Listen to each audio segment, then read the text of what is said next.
अस्सलाम वालेकुम स्टूडेंट, क्या हाल चाल है जी। मैं मोहम्मद अहमद नज़ीर। तो आज मेरी जान हमने एनएमडी कैट का नेक्स्ट लेक्चर जो कि वर्क एंड एनर्जी पे होगा, वर्क एंड एनर्जी के बारे में आज के लेक्चर में आप कंप्लीट डिस्कशन में ईच एंड एवरीथिंग पढ़ेंगे मेरा बेटा। वर्क एंड एनर्जी काफ़ी डिटेल लेक्चर होगा और मेरी आप लोगों से रिक्वेस्ट है कि अगर अभी तक आपने एम एम नज़ीर चैनल को सब्सक्राइब नहीं किया तो एम एम नज़ीर चैनल को ज़रूर सब्सक्राइब कर लें। और अगर आप हमारे साथ ऑनलाइन रजिस्टर्ड होना चाहते हैं तो 033196111589 पे व्हाट्सएप पे कांटेक्ट करके मेरा बेटा आप हमारे साथ रजिस्टर्ड हो सकते हैं।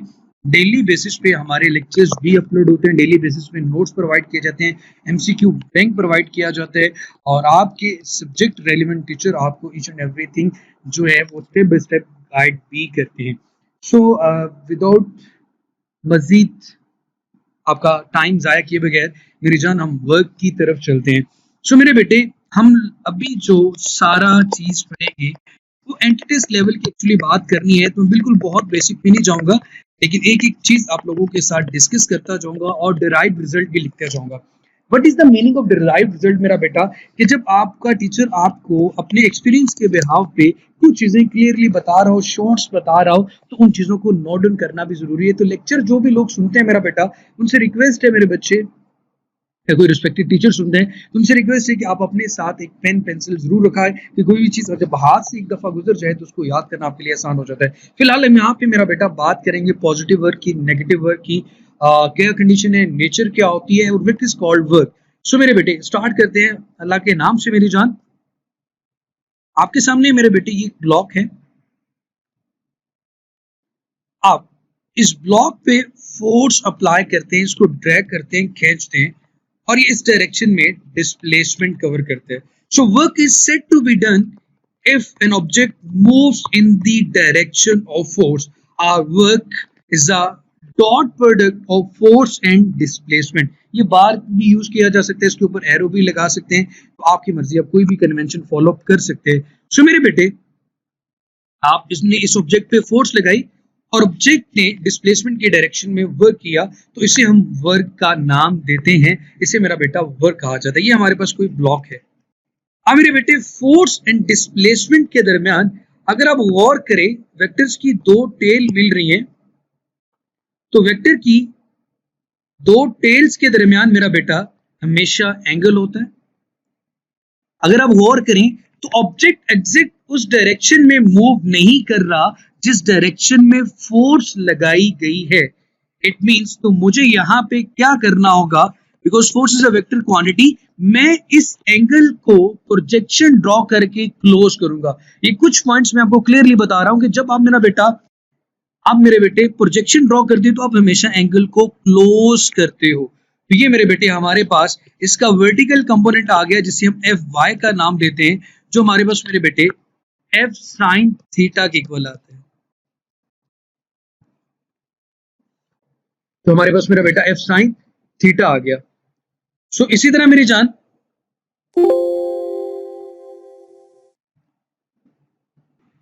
सो मेरा बेटा ये हमारे पास y कंपोनेंट आ गया जिसे हम f sin थीटा कहते हैं, और ये हमारे पास x कंपोनेंट आ गया जिसे मेरा बेटा हम f cos थीटा का नाम देते हैं। सो मेरे बेटे, आप खुद भी यहां से ये चीज क्लियरली देख सकते हैं कि वो कौन सा कंपोनेंट है जो डायरेक्शन ऑफ फोर्स में आ रहा है। ये y कंपोनेंट तो बिल्कुल भी नहीं आ रहा। जिस डायरेक्शन में फोर्स लग रही है उस डायरेक्शन में अगर कोई कंपोनेंट आ रहा है तो मेरा बेटा आपके पास फोर्स का x कंपोनेंट है जो कि f cos थीटा है इनटू d। तो इसको मैं लिख सकता हूँ f d cos थीटा। अब अगेन ये वही फॉर्म बन रही है कि वर्क आपके पास डॉट प्रोडक्ट है फोर्स एंड डिस्प्लेसमेंट का। ये चीज क्लियर होगी, इसके ऊपर मैं नंबर 1 लिख रहा हूँ। मेरे बच्चे, सम टाइम आपको ये बात भी कही जाती है कि जनाब आप ये बताएं, क्या f sin थीटा भी वर्क हो सकता है? एफ डी साइन थीटा या डी एफ साइन थीटा भी हो सकते हैं?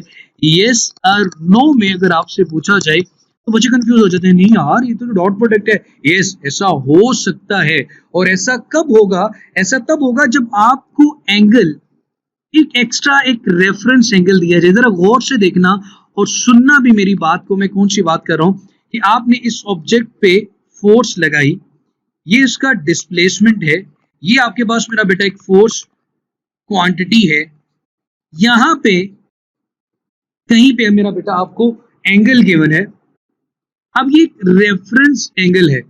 तो बच्चे कंफ्यूज हो जाते हैं यार, ये सिर्फ कंफ्यूज करने के लिए बच्चों को इस तरह की सिचुएशन में डाला जाता है कि आपको पता ना चले कि अब करना क्या है। अब जरा गौर करें मेरा बेटा, आपने ऐसी सिचुएशन को टैकल कैसे करना है, कैसे डील करना है। आपको मैंने फर्स्ट स्टेप में भी बताया था, स्टेप नंबर 1 में, यहाँ पे मैं 2 लिख रहा हूँ कि आपने हमेशा प्रोजेक्शन को क्लोज करना होता है। यहाँ पे मेरे बेटे जब मैं प्रोजेक्शन को क्लोज करता हूँ, प्रोजेक्शन को क्लोज या प्रोजेक्शन से क्लोज करना मतलब थीटा को क्लोज करना।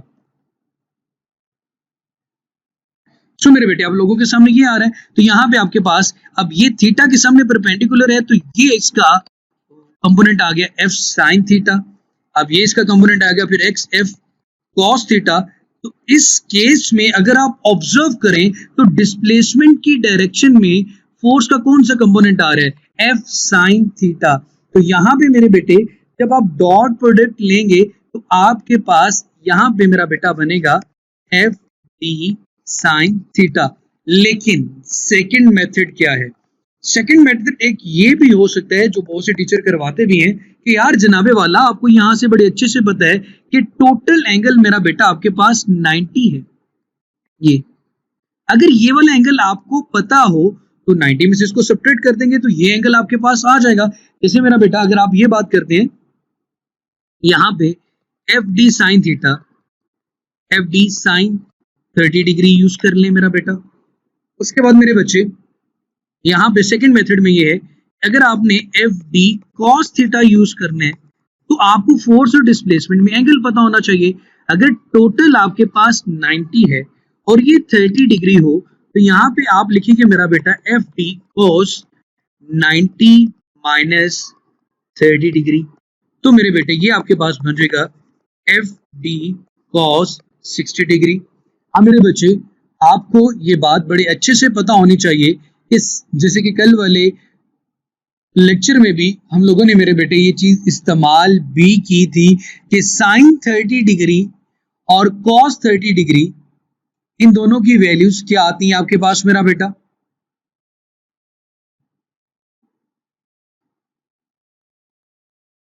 कोई बताएगा मेरा बेटा कमेंट सेक्शन में।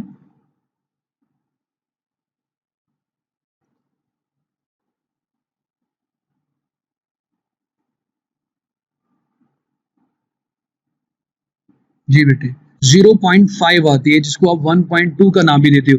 इसी तरह मेरा बेटा कॉस, अब देखो ये बेटे मैं लिखता हूँ एफ टी इंटू 1/2, यहाँ पे साइन 30 भी क्या है एफ डी 1/2। मतलब आप मेथड नंबर 1 यूज करें या मेथड नंबर 2 यूज करें, आप साइन थीटा यूज करें तो उस वक्त ये वाला एंगल देखना होगा आपने, और अगर आप कॉस थीटा यूज करते हैं फिर आपने 90 माइनस थीटा देखना है। अब मेरे बच्चे यहां तक आपको ये चीज क्लियर आ गई कि साइन थीटा भी यूज कर सकते हैं और कॉस थीटा भी यूज कर सकते हैं। अब हमारा जो नेक्स्ट कंसर्न होगा मेरा बेटा, और वो किस चीज के साथ होगा, वो मेरे बेटे हमारा नेचर ऑफ वर्क के बारे में होगा कि वर्क की नेचर क्या है। सो मेरी जान अभी हमें नेचर ऑफ वर्क के बारे में पढ़ना है। वर्क की नेचर क्या हो सकती है, वर्क की नेचर का मतलब ये नहीं कि ये बहुत बुरा है या बहुत अच्छा है। वर्क की नेचर के बारे में मेरी जान हम पढ़ेंगे कि मेरे बेटे ये पॉजिटिव कब होगा और नेगेटिव कब होगा। नेचर ऑफ वर्क, मैं बहुत सी चीजें साथ साथ इसलिए लिखता हूं मेरा बेटा ताकि आपको ये चीज क्लियर हो जाए कि आपने अपने अगर नोट्स प्रिपेयर करने हैं तो किन स्टेप्स को फॉलो अप करना होगा। सो मेरे बेटा स्टेप बाय स्टेप चीजें क्लियर होती जाएंगी मेरा बेटा। नेचर ऑफ वर्क में सबसे पहला पॉइंट, यहां से पहले आपको ये चीज बता देता हूं कि हमें कैसे जहन में ये ख्याल आया कि वर्क की नेचर में वर्क पॉजिटिव भी हो सकता है, वर्क मेरा बेटा आपके पास नेगेटिव भी हो सकता है, पॉजिटिव वर्क भी हो सकता है, नेगेटिव वर्क भी हो सकता है। ऐसा कब है, क्यों है मेरे बेटे। हम यहाँ पे बात करते हैं ट्रिग्नोमेट्रिक फंक्शन कॉस थीटा की, जो हमारे पास वर्क का फॉर्मूला आ रहा है F D cos theta. Actually इस एंगल की वजह से वर्क पॉजिटिव भी हो सकता है, नेगेटिव। लाइक अगर आप ऑब्जेक्ट पे फोर्स लगाते हैं और ऑब्जेक्ट मूव करता है exact in the direction of force, ताकि ये दोनों पैरेलल हैं तो आपके पास मैक्सिमम वर्क आएगा, क्योंकि जब भी दो चीजें पैरेलल होती हैं तो उनके दरमियान एंगल 0 आता है और cos 0 पे मैक्सिमम आंसर देता है जो कि 1 है। लेकिन अगर यही कुछ सिचुएशन चेंज हो जाए, सिचुएशन कुछ इस तरह से आ जाए मेरा बेटा, मैं मार्कर चेंज कर देता हूं मेरे बेटे, यूं एंगल को चेंज करते हैं, ये आपके पास फोर्स है मेरे बेटे और ये डिस्प्लेसमेंट है। If the angle is 60 degree तो जनाबे वाला cos 60 डिग्री आपके पास मेरा बेटा 1/2 आ रहा होता है। ठीक हो गया मेरा बेटा, जैसे sin 30 1/2 आ रहा होता है। इट मींस कि अगर मैं बात करूं आपका वर्क, अगर फोर्स और डिस्प्लेसमेंट की वैल्यू में चेंज ना लाए, सिर्फ एंगल की बात कर रहे हैं, तो 60 डिग्री पे वो अपनी मैक्सिमम वैल्यू का हाफ हो जाएगा।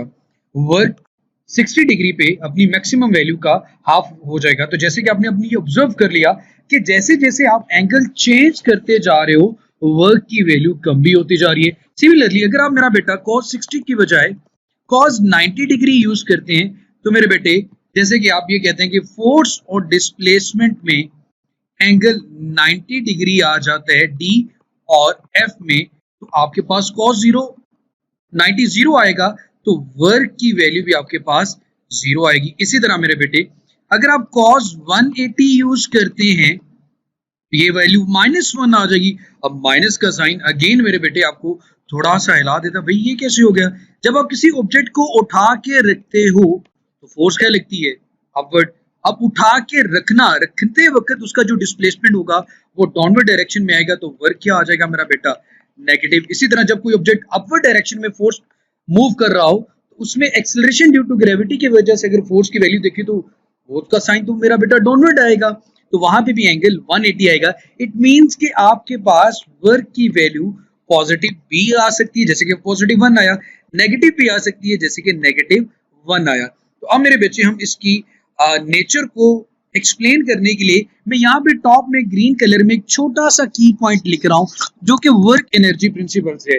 मेरे बेटे अगर आपके पास काइनेटिक एनर्जी इंक्रीज कर रही हो, ये की पॉइंट है, तो समझ लीजिएगा कि वर्क आपके पास पॉजिटिव आएगा। मैं इसको प्रूव भी करूंगा। और अगर आपके पास काइनेटिक एनर्जी डिक्रीज कर रही हो तो मेरे बेटे ये समझ लीजिएगा कि आपके पास जो वर्क की वैल्यू है वो नेगेटिव आएगी। ये ग्रीन कलर का जो पॉइंट है मैं 1 बाय 1 आप लोगों के सामने डिस्कस करता जाऊंगा। दरमियान में मार्जिन ड्रॉ कर लेते हैं और पॉजिटिव वर्क और नेगेटिव वर्क को एक्सप्लेन करते हैं। मेरे बेटे आपके पास एंगल कुछ यूं है कि आप 0 से ये 0 ले लें, ये 90, ये 180। अब इसके अंदर वैल्यूज लाई करते हैं। अगर आपका एंगल 0 से 89.99 तक है तो आपके पास वैल्यू वर्क की पॉजिटिव आएगी। अगर 90 भी होगा तो डेफिनेटली मेरा बेटा उस वक्त वर्क की वैल्यू क्या हो जाएगी, 0। जैसे कि आप किसी ऑब्जेक्ट पे फोर्स लगाओ अपवर्ड डायरेक्शन में, उसको अपनी तरफ खींच रहे हो, तो आप ही की तरफ जा रहा हो, लाइक पैरेलल फोर्सेस हो, तो यहाँ पे वर्क आपके पास पॉजिटिव आएगा। या कुछ इस तरह की सिचुएशन आ जाए, इस तरह ड्रैग कर रहे हो तो फोर्स एंड डिस्प्लेसमेंट तभी वर्क पॉजिटिव आएगा। तो यहाँ पे हम एक, जिस तरह मैथमेटिक्स में आप एक लिमिट सेट करते हो, मैं रेड कलर से एक लिमिट सेट करता हूं कि थीटा की वैल्यू अगर आपके पास ग्रेटर देन और इक्वल टू 0 डिग्री आ रही है या फिर लेस देन और इक्वल टू या लेस देन 90 डिग्री, यहाँ पे इक्वल का साइन जरा गौर कीजिएगा, मैंने नहीं लगाया क्योंकि अगर इक्वल हो जाएगा तो एंगल तो 90 डिग्री पे वर्क तो 0 हो जाएगा। इट मींस कि इस रेंज में आपके पास वर्क की वैल्यू हमेशा पॉजिटिव ही आएगी। एग्जाम्पल की बात करते हैं मेरा बेटा। एग्जाम्पल जाने मन ये है, ब्लैक कलर यूज कर लेते हैं। एग्जाम्पल मेरे बेटे कि जब आप किसी ऑब्जेक्ट को पुश करते हैं, बाय पुशिंग एन ऑब्जेक्ट, तो पुश और पुल करते हो, या फिर किसी ऑब्जेक्ट को आप लिफ्ट करते हो बाय लिफ्टिंग एन ऑब्जेक्ट।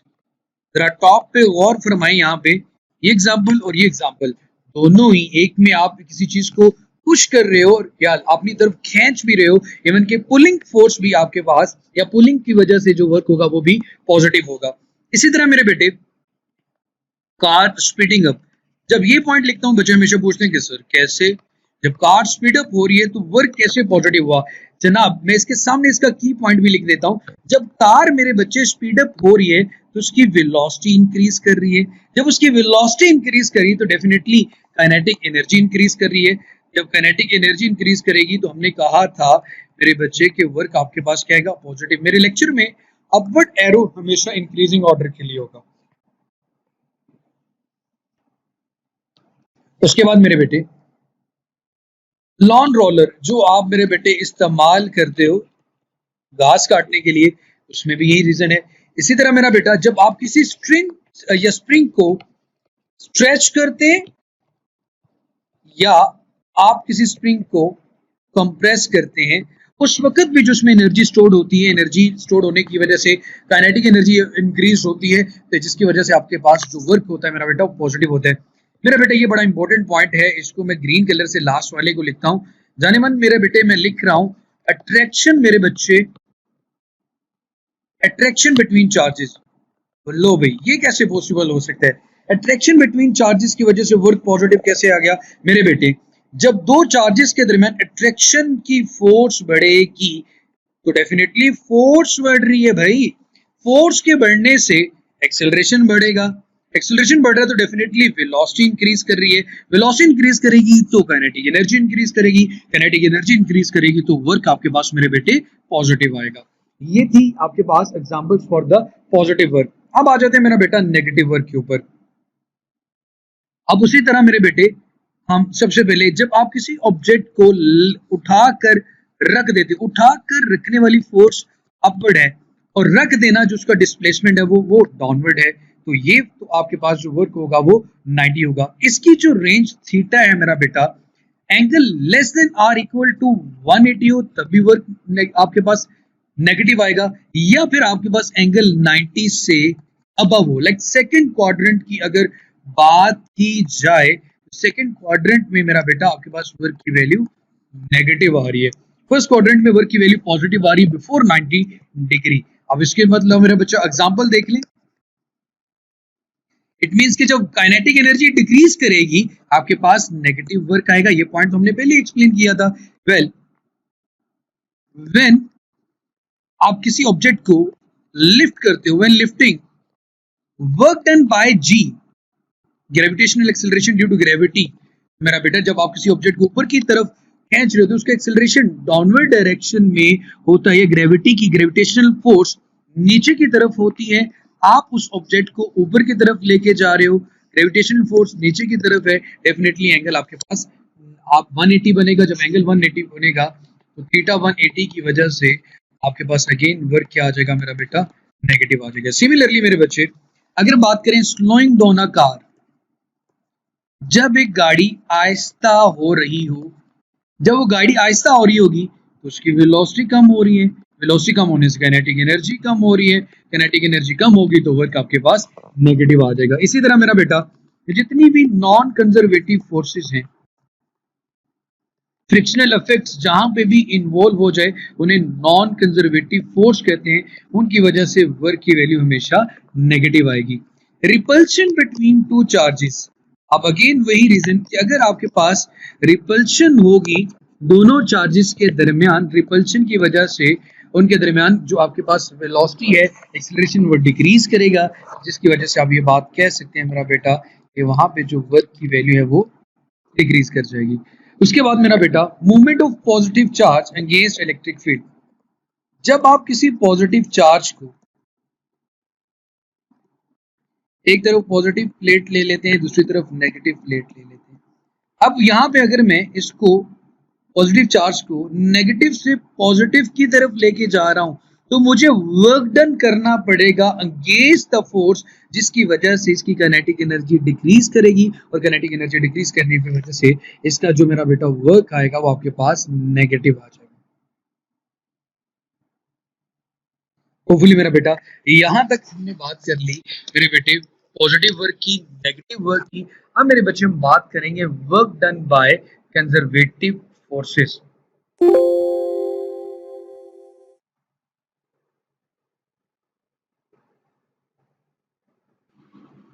सो मेरे बेटे अब हमें बात करनी है work done by conservative forces, जहाँ पे मैंने 3 एग्जांपल लिखी हैं आपके सामने, ग्रेविटी, इलेक्ट्रिक और इलास्टिक। मेरा बेटा वन बाय वन हम इसको डिस्कस करेंगे। सबसे पहले तो मेरे बेटे ये चीज क्लियर होना चाहिए, कंजर्वेटिव फोर्स का मतलब ये है कि जब आप कंजर्वेटिव फोर्स की मदद से वर्क करते हो तो एनर्जी स्टोर्ड होती है।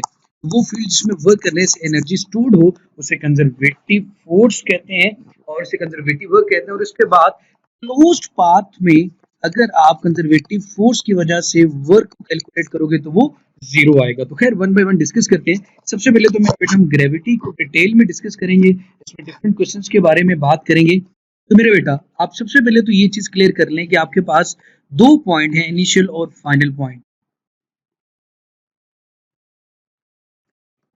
Gravity work done by gravity force, या फिर आप ये कर सकते हो वर्क डन बाय ग्रेविटी जो कि कंजर्वेटिव फोर्स है। अगर आपके पास इन 2 पॉइंट्स के दरमियान डिस्टेंस हाइट h है, ये इसका मेरा बेटा आपके पास इनिशियल पॉइंट है, ये मेरे बच्चे आपके पास फाइनल पॉइंट आ रहा है। तो वर्क जो इन दोनों के दरमियान डिपेंड करेगा वो इनिशियल और फाइनल पॉइंट के दरमियान डिस्टेंस पे डिपेंड करता है। लाइक कुछ बात ऐसी भी हो सकती है,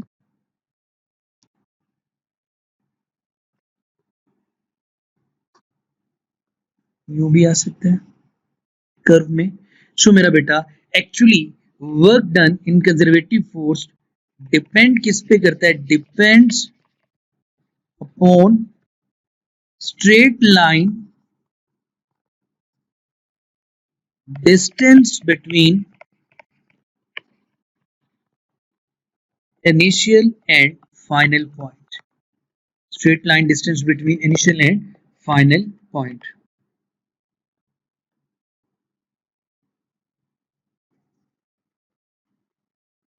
हाँ मेरा बेटा 3 तरह के पाथ बनाए, स्ट्रेट लाइन भी बनाया। अब इन दोनों के दरमियान जो डिस्टेंस है उसको मेरा बेटा हम एज का नाम दिया हुआ है। तो वर्क का अगर मैं जनरल फॉर्मूला लिखूं मेरा बेटे, तो वर्क का जनरल फॉर्मूला आता है मेरा बेटा एफ डी।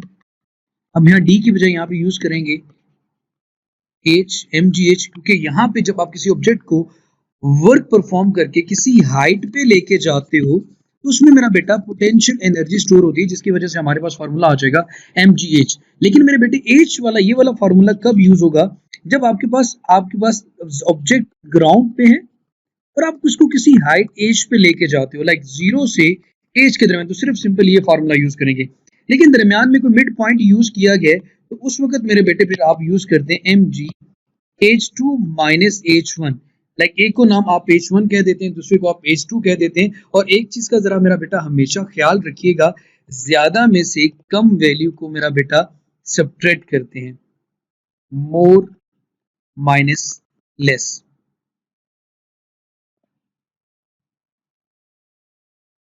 मोर माइनस लेस।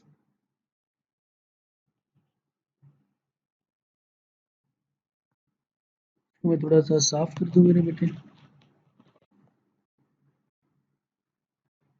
सो मोर माइनस लेस। इसी तरह मेरे बेटे हमने कहा अगर डिफरेंट, दोबारा अगेन से ये इनिशियल पॉइंट है, ये आपका फाइनल पॉइंट है, इससे पहले भी इसको हाईलाइट किया गया है। तो आपके पास डिस्टेंस इन दोनों हाइट्स के दरमियान जो डिस्टेंस है, स्ट्रेट लाइन डिस्टेंस है, वर्क सिर्फ उस पर डिपेंड करता है। इसके अलावा मेरा बेटा अगर like H two minus H one का फॉर्मूला तब यूज होगा जब आपके पास डिफरेंट हाइट्स गिवन है, और आप जब भी आपने हाइट मेजर करनी है वो हमेशा ग्राउंड से मेजर करनी है।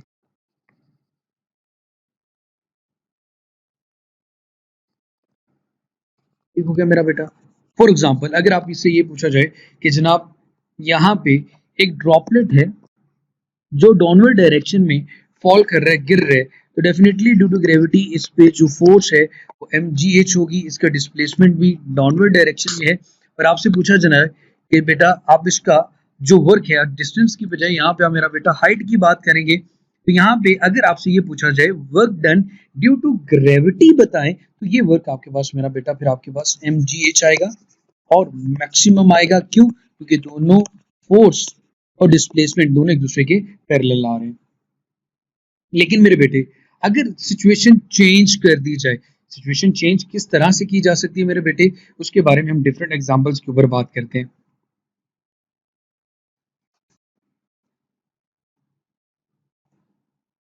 जैसे मेरे बेटे ये कि अगर आपके पास एक ब्लॉक है जो कि ड्रॉ होता आपको नजर आ रहा है, आप इस पे फोर्स लगाते हैं 20 न्यूटन, और ये फोर्स की डायरेक्शन में डिस्टेंस या डिस्प्लेसमेंट कवर करता है 5 मीटर, और इसका जो वेट है वो वर्टिकली डाउनवर्ड है। अगर आपसे पूछा जाए जी इस फोर्स F को रेफरेंस मानते हुए, केस ए कह देते हैं इसको, इस F को रेफरेंस मानते हुए वर्क कैलकुलेट करें, तो आप सिंपली लिखेंगे जी एफ डी 20 मल्टीप्लाई बाय 5, आपके पास तो आंसर आ जाएगा 100 जूल। लेकिन अगर आपसे पूछा जाए इस वेट को रेफरेंस मानते हुए वर्क कैलकुलेट करें, तो फोर्स और डिस्प्लेसमेंट में यहाँ पे वेट और डिस्प्लेसमेंट में जो एंगल बन रहा है जनाबे वाला वो तो 90 डिग्री बन रहा है, तो उसकी वजह से तो वर्क की वैल्यू क्या आ जाएगी, जीरो। इट मींस कि एंगल बहुत मैटर करता है कि अगर आप ग्रेविटेशनल एक्सेलरेशन या ग्रेविटी के फील्ड में जब वर्क कैलकुलेट करते हो, आप सिंपल फॉर्मूला यूज करते हो mgh, इसके अलावा कोई ऐसा फॉर्मूला नहीं। लेकिन H1 H2 कब यूज करने हैं, जब आपके पास डिफरेंट हाइट्स आ जाए। अब मेरा बेटा ये मार्जिन ड्रॉ किया और तीन सिचुएशन को देखते हैं। जैसे कि मेरा बेटा आप सुबह सवेरे उठे और आपने अपना बस्ता उठाया, बैग उठाया और चल दिए। जिस डायरेक्शन में आप मेरा बेटा फोर्स लगा रहे हो उसी डायरेक्शन में डिस्प्लेसमेंट कवर हो रहा है, तो ये आपके पास पॉजिटिव वर्क आ जाएगा। और इसका वेट तो मेरा बेटा डाउनवर्ड डायरेक्शन में mg है, हम उसकी बात ही नहीं कर रहे। इसी तरह मेरा बेटा अब आप मेरे बच्चे फोर्स और डिस्प्लेसमेंट में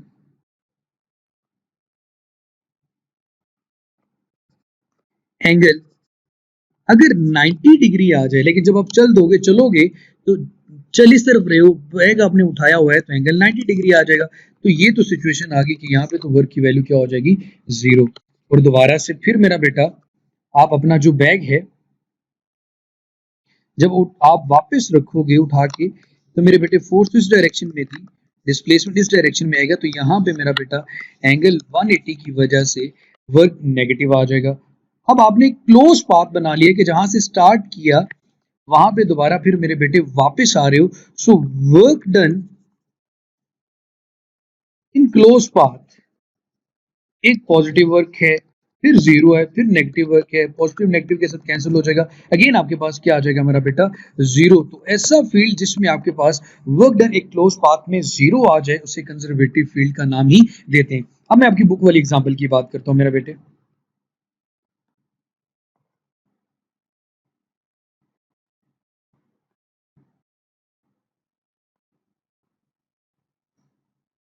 बुक वाली एग्जांपल क्या मेरा बेटा, आपके सामने एक किस तरह का पाथ होता है,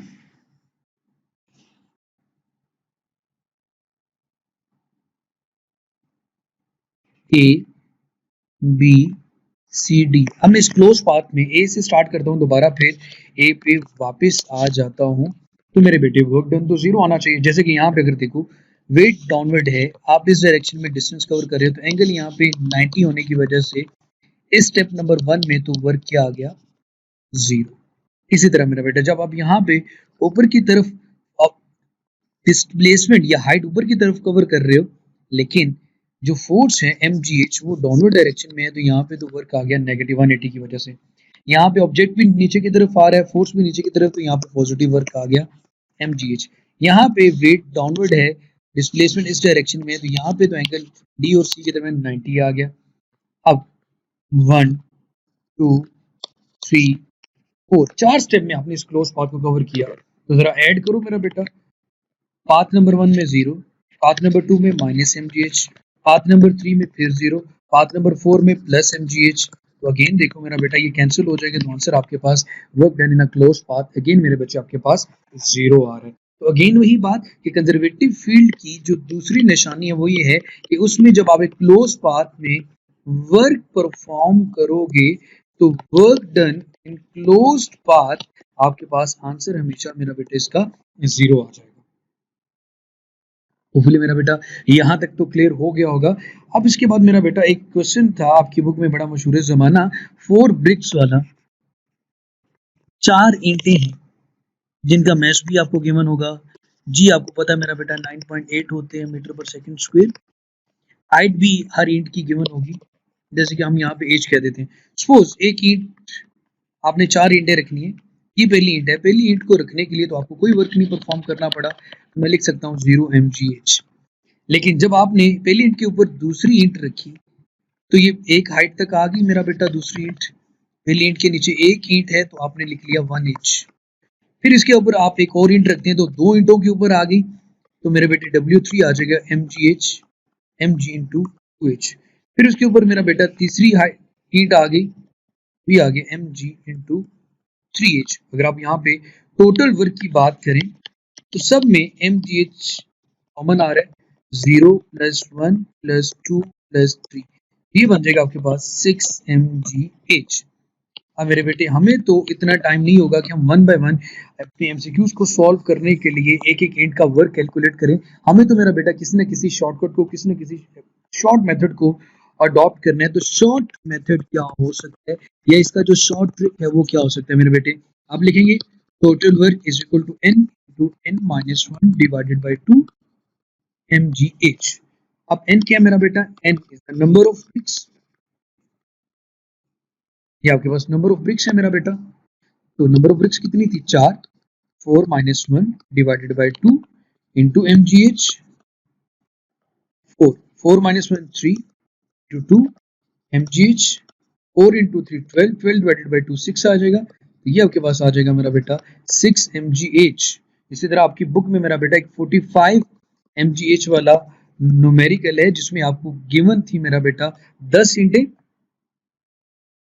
अगर ब्रिक्स होंगी तो वही फॉर्मूला यूज करेंगे ना, n into n minus 1 divided by 2 into mgh। 45 mgh answer आता है, इसलिए फिर देख लेते हैं 10 into 10 minus 1 divided by 2 mgh, 10 10 minus 1 9 divided by 2 mgh, 10 into 9 90, 90 को 2 पे डिवाइड करेंगे तो आंसर क्या आ गया मेरा बेटा 45 mgh।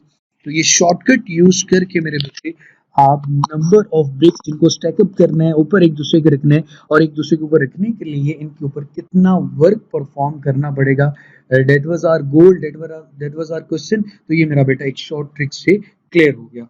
हाँ मेरे बेटे, हम बात करते हैं इलेक्ट्रिक फील्ड की। तो इलेक्ट्रिक फील्ड भी है मेरे बच्चे, आपके पास एक कंजर्वेटिव फील्ड है,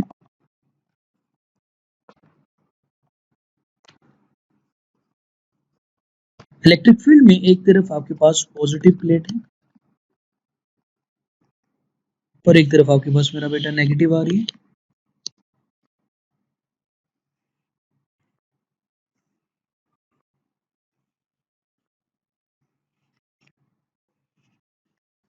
पॉजिटिव टू नेगेटिव। तो वर्क डन जो इलेक्ट्रिक फील्ड में होता है मेरा बेटा वो क्यू डेल वी है। ये डेल वी का जो फॉर्मूला तब यूज किया जाता है जब आपके पास एक वोल्ट जीरो, लाइक सपोज दूसरा आपके पास 100 वोल्ट हो तो आप डेल वी यूज करते हैं। लेकिन अगर आपके पास एक 100 वोल्ट वैल्यू हो, दूसरी आपके पास 200 वोल्ट हो, तो इसके लिए मेरा बेटा आप फिर फार्मूला यूज करेंगे Q into V A minus V B.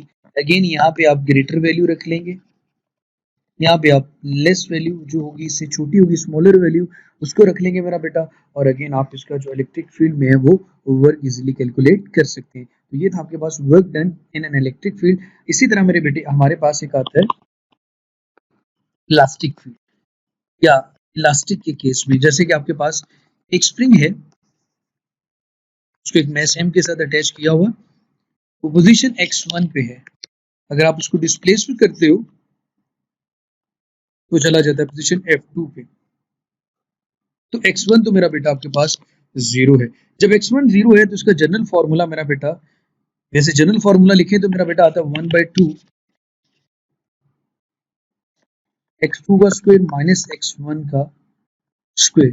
तो सिंपली मेरा बेटा आप इसको लिख सकते हैं 1/2 x2 का स्क्वायर, या सिंपली 1/2 के x का स्क्वायर। लेकिन इसमें बच्चे हमेशा जब गलती करते हैं वो ये करते हैं कि मेरे बेटे वो इस तरह कर लेते हैं x2 माइनस x1 का होल स्क्वायर, जो कि टोटली आपके पास रॉन्ग है। इंडिविजुअली हर वैल्यू का अलग अलग स्क्वायर आता है। जैसे कि यहाँ पे 4 माइनस 3 का स्क्वायर लेंगे तो ये 1 आएगा, लेकिन अगर 4 स्क्वायर माइनस 3 स्क्वायर अगर देखें तो 16 माइनस 9, तो आप मेरा बेटा आपके पास आंसर 5 आ रहा है। तो ये एक मिस्टेक आप लोग जो करते हो मेरा बेटा वो नहीं करनी। अगर आपके पास दो वर्क हो और दोनों का आपने कंपैरिजन करना हो, जैसे कि वर्क 1 आपके पास आ रहा है 1/2 K1 x², और दूसरे स्प्रिंग में जो वर्क 2 आ रहा है 1/2 K2 x²। लेकिन अगर x की वैल्यू दोनों की सेम आ जाए तो अगर आप रेशो लें W2 और W1 तो ये आपके पास आएगा K2/K1 के। इस तरह मेरा बेटा आप इजीली इसकी जो रेशोज हैं और वो भी कैलकुलेट कर सकते हैं। उसके बाद मेरा बेटा हम लोगों ने अभी जो मजीद डिस्कस करनी है वो ये बात करनी है कि जीरो वर्क के केस को डिस्कस करते हैं कि जीरो वर्क कब कब हो सकता है।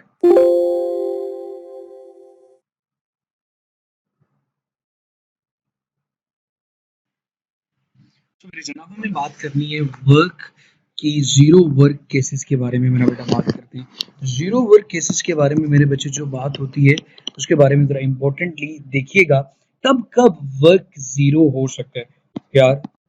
फॉर्मूला आपके पास है एफ डी कॉस थीटा।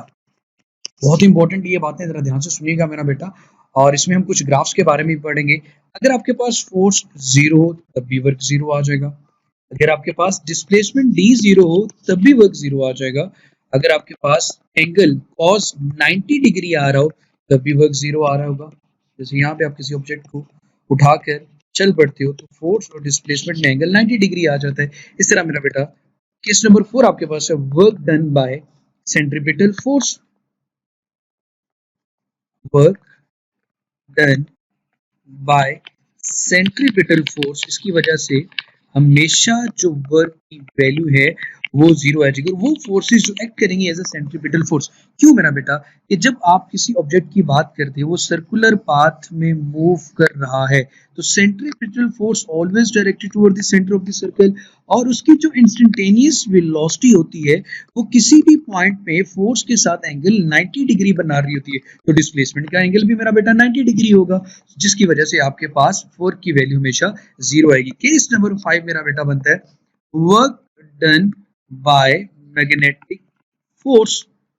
अब बहुत से लोग यहाँ पे कंफ्यूज हो जाते हैं, भाई मैग्नेटिक फोर्स की वजह से वर्क जीरो क्यों आ गया। मैं आप लोगों के सामने आपके बुक का रेफरेंस, जब इलेक्ट्रॉन एंटर्ड होता था मैग्नेटिक फील्ड में मेरे बेटे तो वो सर्कुलर पाथ में मूव करना शुरू कर देता है जस्ट लाइक दिस।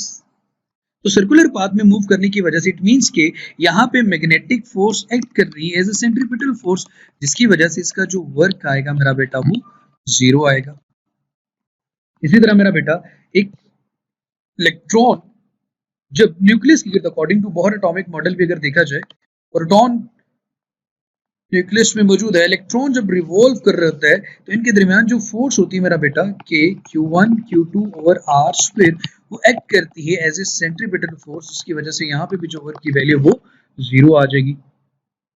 इसी तरह मेरा बेटा सूरज की ग्रेविटेशनल फोर्स जो अर्थ को सर्कुलर पाथ में रखती है वो भी मेरा बेटा यहाँ पे M1 M2 और आर स्क्वायर एक्ट करती है एज ए सेंट्रीपिटल फोर्स, तो यहाँ पे भी मेरा बेटा वर्क की वैल्यू जीरो आ जाएगी। तो यहाँ पे सेंट्रीपिटल फोर्स की इन्वॉल्वमेंट है, उसकी वजह से वर्क की वैल्यू जीरो आ जाएगी। अब मेरे बेटे मैं टॉप पे वही पॉइंट जो भी डिस्कस किया था हमने कंजर्वेटिव वाला, पॉइंट नंबर 6 के नाम से लिख देता हूँ कि कंजर्वेटिव फोर्स की वजह से, कंजर्वेटिव फोर्स की वजह से एक क्लोज पाथ में आपके पास हमेशा जो वर्क आता है मेरा बेटा वो जीरो आता है। क्लोज पाथ में कंजर्वेटिव फोर्स की वजह से मेरे बेटे जो हमेशा वर्क आता है वो आपके पास जीरो आएगा।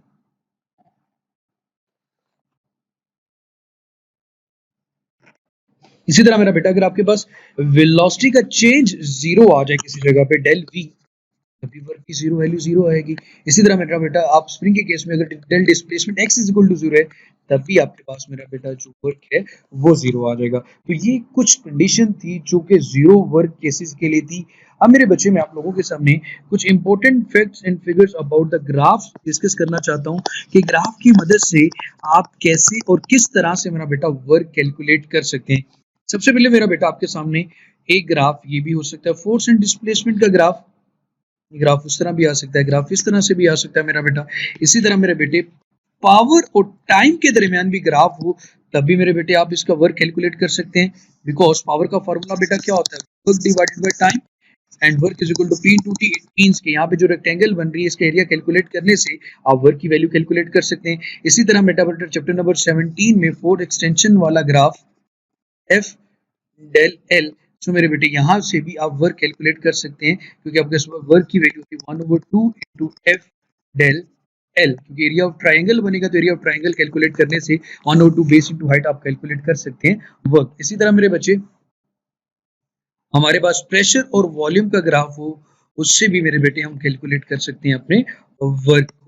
इसी तरह मेरा बेटा यूएचएस में एमडी कैट में जो एक एमडी कैट में क्वेश्चन आया था वो कुछ इस तरह का था, जरा गौर से देखिएगा मेरा बेटा। आपके पास एक ऑब्जेक्ट है और यहाँ पे क्लोज पाथ बना हुआ है यूं, ठीक है, यहाँ पे फोर्स है, यहाँ पे आपके पास डिस्प्लेसमेंट है। अब मेरे बच्चे आपसे पूछा गया जनाब आप यहाँ पे वर्क कैलकुलेट करें, तो जनाब कर सकते हैं हम। वर्क कैलकुलेट कैसे कर सकते हैं, यहाँ पे उन्होंने कोई 0.5 दिया है, यहाँ पे 0.1 है, फिर यहाँ पे 0.1 है और यहाँ पे 0.6 है।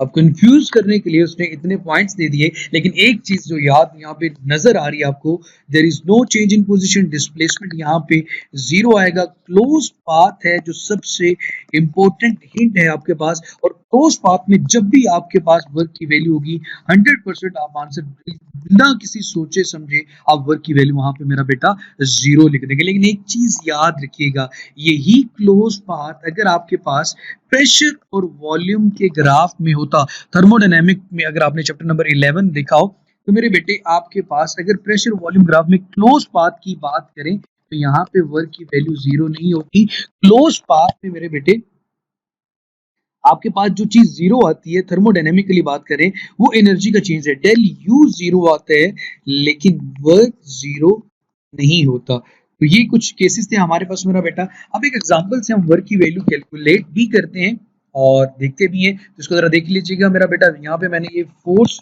और डिस्प्लेसमेंट ग्राफ बनाया, ये प्रेशर और टाइम का ग्राफ था, ये फोर्स और एक्सटेंशन का ग्राफ था, प्रेशर और वॉल्यूम का ग्राफ। और इसी तरह मेरे बेटे अब हम एग्जांपल को सॉल्व करते हैं। एग्जांपल बड़ी मजेदार है मेरा बेटा। आपको एफ डी ग्राफ एक गिवन है कुछ इस तरह से, एक्स एक्सिस और वाई एक्सिस। इस प्रॉब्लम को सॉल्व करने से पहले मैं ये बता दूं, अबव द एक्सिस आप वर्क को मेरा बेटा पॉजिटिव ले लेंगे, बिलो द एक्सिस आप वर्क को मेरा बेटा नेगेटिव ले लेंगे। अब मेरी जान यहाँ पे मैं पॉइंट ले लेता हूँ 5 10, यहाँ पे मेरा बेटा 5, यहाँ पे भी आ गया 10। अब मेरे बच्चे यहाँ पे पॉइंट नंबर 1 2 3 4 और 5। सो मेरे बेटे ये है आपके पास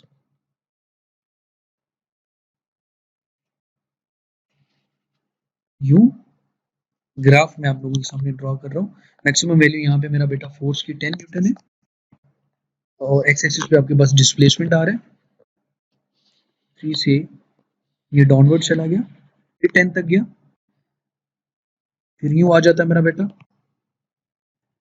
फिर हाइट 5 तक गया और ये आ गया। अब मेरे बच्चे अगर आपने यहाँ पे ग्राफ से, इस ग्राफ की मदद से वर्क की वैल्यू कैलकुलेट करनी है, टोटल वर्क कैलकुलेट करना है, तो सबसे पहले आपको रीजन हाईलाइट करने होंगे। कितने रीजन है जहां पे आपने वर्क की वैल्यू कैलकुलेट करनी है? रीजन नंबर 1 2, रीजन नंबर 3 और रीजन नंबर 4। इट मींस कि आपका जो टोटल वर्क है वो 4 हिस्सों में आ रहा है, W1 plus W2 plus W3 plus W4। 4 हिस्सों में मेरे बेटे आपने वर्क को कैलकुलेट करने। पहले इसको शेडेड कर लेते हैं। ये आपके पास एक रेक्टेंगल बन रही है, यहाँ पे W1 क्या आएगा? देखिए मेरे बेटे फोर्स आपके पास 5 बन रही है और इन दोनों 2 और 1 के दरमियान जो डिस्टेंस है वो 1 आ रहा है, तो F इंटू 1 या 5 इंटू 1 आपके पास 5 आ जाएगा। अब इसको शेडेड करते हैं, ये भी आपके पास मेरा बेटा उसी तरह फोर्स आपके पास 10 आ रही है और 2 और 3 के दरमियान डिस्टेंस अगेन 1 आता है, तो 10 इंटू 1 10 आ जाएगा। पॉजिटिव ले लिया मेरा बेटा, इसको अबव द एक्सिस दोनों वैल्यूज में पॉजिटिव ले रहे हैं। इसी तरह मेरे बेटे हमारे पास यहाँ पे जरा देखें, यहाँ पे भी जो फोर्स है वो 10 ही है, लेकिन ये बिलो द एक्सिस आ रही है, डिस्टेंस भी 1 आ रहा है, तो इसको मेरा बेटा फिर मैं -10 लूंगा। अब अगेन यहाँ पे फोर्स फिर 5 आ रही है, 4 से 5 के दरमियान जो डिस्टेंस है वो अगेन 1 आ रहा है, तो यहाँ पे फिर 5 आ गया। तो मेरे बेटे +10 -10 तो ये तो हो जाएगा 0 प्लस 5, 5 प्लस 5 आपके पास जो टोटल वर्क आ रहा है मेरा बेटा वो 10 जूल आ जाएगा। तो ये था हमारे पास कुछ एफटी ग्राफ से रेलिवेंट इंपॉर्टेंट इंफॉर्मेशन मेरे बेटे। तो इसके बाद मेरे बेटे हम बात करते हैं वर्क एनर्जी प्रिंसिपल के बारे में, और वर्क एनर्जी प्रिंसिपल को फिर इसके साथ मेरी जान हम रिलेट भी करते हैं कि अपनी जो कंडीशंस हमने पढ़ी थी, वर्क एनर्जी प्रिंसिपल हमें इसमें क्या इन्फॉर्मेशन प्रोवाइड करता है। तो मेरी जान अब हम बात करते हैं वर्क एनर्जी प्रिंसिपल की, जो कि हमारा लेक्चर का लास्ट पोर्शन होगा। मेरे बेटे सबसे पहले ये चीज क्लियर कर लें कि जब आप किसी ऑब्जेक्ट पे वर्क परफॉर्म करते हो, वर्क या तो काइनेटिक एनर्जी की फॉर्म में स्टोर होता है या फिर पोटेंशियल एनर्जी की फॉर्म में स्टोर होता है। सबसे पहले हम मैकेनिकल वर्क की बात करते हैं, उसके बाद इलेक्ट्रिकल की बात करें, और उसके बाद मेरा बेटा इलास्टिक की। मैकेनिकल वर्क में आपकी एनर्जी या तो काइनेटिक एनर्जी में स्टोर हो रही है या फिर आपके पास मेरा बेटा पोटेंशियल एनर्जी में। तो सबसे पहले मेरा बेटा काइनेटिक एनर्जी की बात करते हैं, और उसके बाद मेरे बेटे बाद हम बात करेंगे पोटेंशियल एनर्जी की। मेरा बेटा सबसे पहले मैं आपको फार्मूला लिख दूं तो डायरेक्ट डेराइव्ड रिजल्ट की तरफ आऊंगा मेरा बेटा कि क्या डेराइव्ड रिजल्ट है मेरा बेटा आपके पास, जैसे कि F D is equal to आता है आपके पास 1/2 M V F square minus V I square. अब यहाँ पे एक केस ये है मेरा बेटा कि अगर ऑब्जेक्ट की इनिशियल वेलोसिटी जीरो हो, लाइक अभी उसने स्टार्ट करना हो, मूव करना, तो आपके पास यही formula F D will be equal to 1/2 M V square. ये बता दूं कि अगर मेरा बेटा वो स्टार्ट्स मूविंग, अभी सिर्फ वो स्टार्ट कर रहा है, लेकिन ये तो आ गया मेरे पास, लेकिन अगर आपके पास ऑब्जेक्ट रुक जाता है तो आपके पास इक्वेशन क्या आएगी, -1/2 एम वी स्क्वेयर, क्योंकि आप यहाँ पे बात कर रहे हैं कि स्टॉप मूविंग, अब वो चलना बंद कर गया, तो वी एफ की वैल्यू आपके पास मेरा बेटा 0 आ जाएगी। ठीक हो गया मेरी जान। इसी तरह मेरे बेटे कुछ क्वेश्चंस भी किए जाते हैं कि लाइक एक ऑब्जेक्ट है, जिसका एक्सेलरेशन a है, वेलोसिटी v1 है, और उसका स्टॉपिंग डिस्टेंस d1 है। खैर उसको आसान कर देते हैं मेरे बेटे। एक ऑब्जेक्ट जिसकी इनिशियल वेलोसिटी आपके पास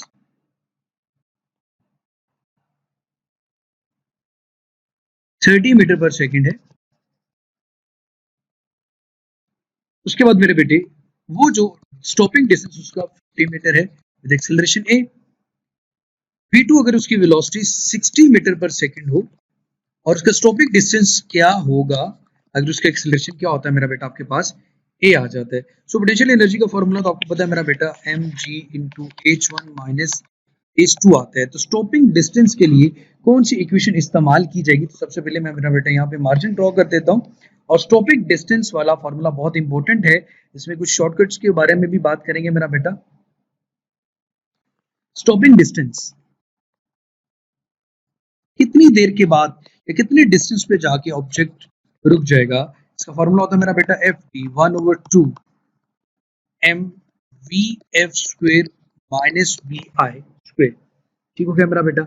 अब यहाँ पे ऑब्जेक्ट ने क्योंकि रुक जाना है, तो उसकी मेरा बेटा आपके पास जो वेलोसिटी है वो हम यहाँ पे ले रहे हैं 0, तो आपके पास यही formula according to Newton second law of motion F is equal to M A आएगा 1/2 M V square. M M के साथ कैंसिल हो जाता है, डी का फॉर्मूला यहाँ पे बन रहा है मेरा बेटा we square divided by 2a। अब मेरे बच्चे अगर दो डिस्टेंस के दरमियान कंपैरिजन करना है, तो d2 over d1 will be equal to v2 का square divided bye v1 square. ठीक हो गया मेरा बेटा। अब हमने क्योंकि इन दोनों के दरमियान कंपैरिजन करना था, डिस्टेंस कैलकुलेट करना है मेरे बच्चे, तो इक्वेशन आप लोगों के सामने है, सिचुएशन भी गिवन है v1 d1 v2 d2 आपने मेरा बेटा कैलकुलेट करना है। ये d1 इधर मल्टीप्लाई हो रहा है, दूसरी तरफ जाके डिवाइड हो रहा है, सॉरी दूसरी तरफ जाके मल्टीप्लाई हो जाएगा, v2 का स्क्वायर डिवाइडेड बाय v1 का स्क्वायर मल्टीप्लाई बाय d1। अब मेरा बेटा इसको मैं यहाँ पे ही सॉल्व करता हूँ, मार्जिन ड्रॉ कर लेता हूँ और ग्रीन कलर से लिख लेता हूँ मेरा बेटा इसके सॉल्यूशन को। तो अगर गौर करें मेरा बेटा, तो ये लिखा जा सकता है v2 ओवर v1 का whole square multiply by d1। v2 आपके पास मेरा बेटा 60 है, v1 आपके पास 30 के इसका स्क्वायर, d1 आपके पास 50 है। तो 60 को 30 पे डिवाइड करेंगे तो आंसर मेरा बेटा 2 आएगा, 2 का स्क्वायर लेंगे तो 4, 4 इंटू 50 आपके पास डिस्टेंस आएगा 400 मीटर। जी मेरे बेटे ये आ गया आपका स्टॉपिंग डिस्टेंस d2। अब मेरे बच्चे स्टॉपिंग डिस्टेंस के बारे में कुछ लोग ये भी कहते हैं यार इसका अगर जहरी सी बात इतना अच्छा खासा लंबी कैलकुलेशन करनी है तो कोई शॉर्टकट के बारे में भी बात करें, शॉर्टकट भी होना चाहिए। तो स्टॉपिंग डिस्टेंस को मैं ये एरो बना के इसके शॉर्टकट की बात करूं तो d2 is equal to n square d1 आ जाएगा। ठीक है मेरा बेटा, वेलोसिटी अगर 2 टाइम बढ़ रही है तो 2 दफा बढ़ रही है तो यहाँ पे 2 लिख लोगे। डिस्टेंस आपके पास 50 था तो 4 इंटू 50, अगेन आपके पास आंसर क्या आ जाएगा 200 मीटर। वेलोसिटी में कितने टाइम इंक्रीज आया, एन की जगह पे आप वो वैल्यू पुट कर दे मेरा बेटा। इसी तरह मेरा बेटा नेक्स्ट केस में जरा डिस्कस करते हैं।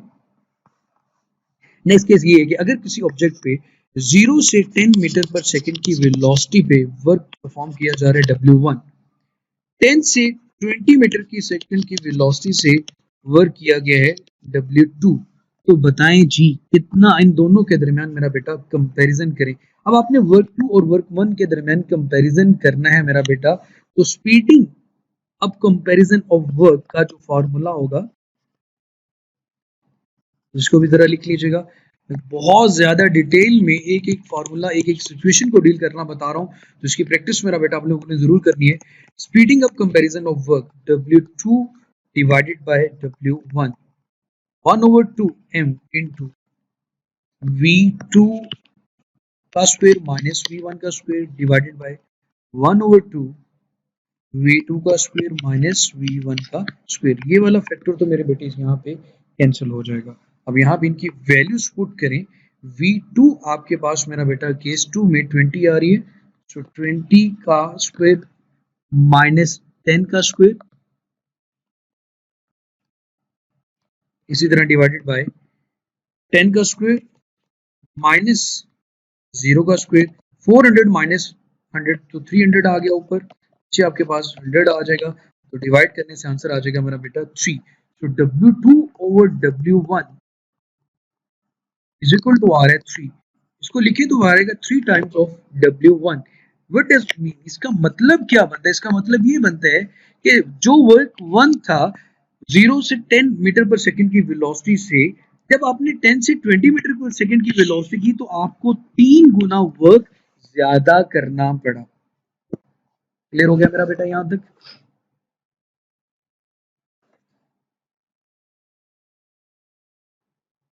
इसी तरह मेरा मजीद अब कुछ केसेस के बारे में बात करते हैं। जैसे कि अगर आपके पास इलेक्ट्रिकल वर्क की बात की जाए तो उसका तो जनरल फॉर्मूला इससे पहले भी हम लोग डिस्कस कर चुके हैं, work is equal to Q L V, या फिर work is equal to V A minus V B आ जाता है।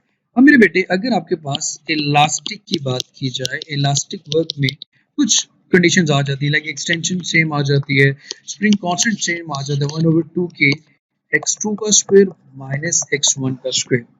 सपोज अगर मैं ये कहता हूँ कि मेरे पास x की value like extension in a spring same आ रही है, so work 2 will be equal to 1/2 k 2 x का स्क्वायर W1 1/2 k1 x का स्क्वायर, क्योंकि यहाँ पे एक्सटेंशन x सेम है। अगर आप इनका कंपैरिजन करेंगे मेरा बेटा, so W2 over W1 will be equal to K2 over K1, क्योंकि ये वाले फैक्टर तो मेरा बेटा सारे कैंसिल हो जाएंगे। इसी तरह मेरे बेटे अगर आपके पास K की वैल्यू सेम आ जाती है, मैं यहाँ पे मार्जिन ड्रॉ करके रेड कलर से लिखता हूँ कि अगर मेरे पास मेरा बेटा स्प्रिंग कांस्टेंट सेम आ जाता है,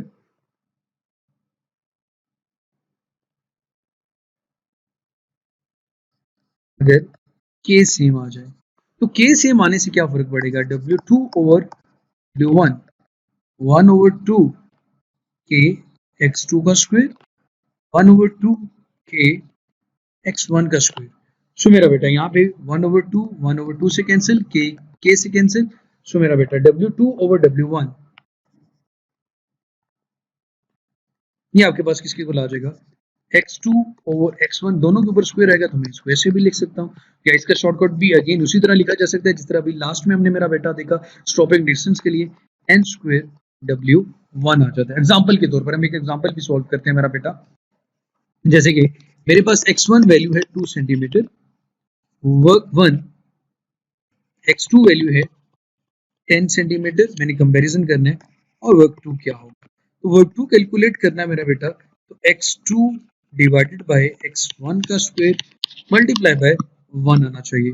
x2 मेरे पास है 10, 10 को 2 पे डिवाइड करूंगा, का स्क्वायर w1, 5 का स्क्वायर मेरा बेटा 10 को 25, तो 25 times of work w1, w2 25 गुना ज्यादा होगा वर्क 1 के मुकाबले में। हमने वही शॉर्टकट जो इससे पहले यूज किया था। अब मेरे बेटे आप इसी फार्मूला में दूसरी वैल्यूज भी पुट कर सकते हो इसी शॉर्टकट में, जो कि इससे पहले भी मेरा बेटा हम लोगों ने यूज किया था। इसी फार्मूला में आप यहाँ पे वैल्यूज, यहाँ पे 12 रख लो, 6 रख लो, 7 रख लो, तो आप इसकी इजीली प्रैक्टिस कर सकते हैं। हाँ मेरे बेटे, कुछ डिफरेंट क्वेश्चंस को सॉल्व करने के लिए डिफरेंट सिचुएशंस आ जाती हैं, आप क्वेश्चंस को सॉल्व कैसे करोगे, और इसी में मेरा बेटा हम अपने पूरे लेक्चर को समराइज भी करेंगे। जैसे कि मेरे भाई, अगर आपके पास work done in time t,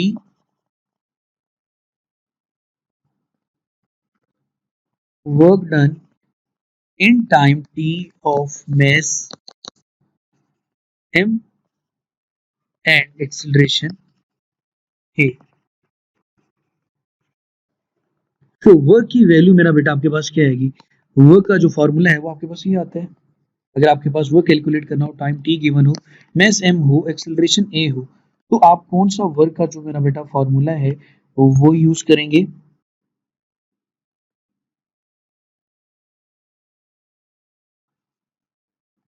work का फॉर्मूला है work is equal to F into S.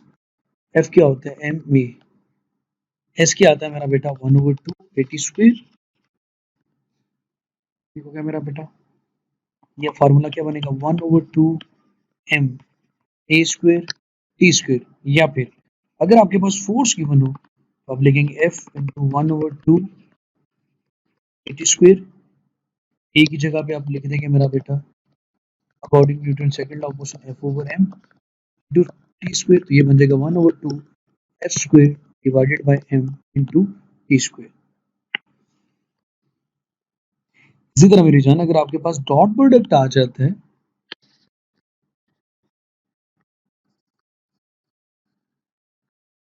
तो डॉट प्रोडक्ट में force 2i plus 3j minus k है, डिस्प्लेसमेंट 4i माइनस j है, work is the dot product of force and displacement 2i plus 3j minus k dot 4i minus j plus 0k। तो 4 into 2 तो आ जाएगा 8, 3 into -1 -3। जे को जे के साथ dot product लेना, के का के साथ और आई के साथ, दोनों में एंगल 0 होगा क्योंकि दोनों पैरेलल होंगे, तो आपके पास 1 cos 0 1 आ जाएगा। इसलिए डायरेक्टली 4 इंटू 2 8, 3 इंटू -1 3 और प्लस 0। तो ये मेरा बेटा आपके पास जो वर्क की वैल्यू है वो 5 जूल आ जाएगी। अब इसके बाद स्टेप नंबर 3 में हमने पढ़ा ब्रिक्स का केस, ईंटों वाला। उसमें वर्क की वैल्यू टोटल कैलकुलेट करने का फॉर्मूला या शॉर्टकट था n into n minus 1 divided by 2 into mgh। इसी तरह मेरा बेटा स्टेप नंबर 4 में हमने स्टॉपिंग डिस्टेंस की बात की थी। Stopping distance S2 is equal to V2 over V1 into S1 आ जाएगा।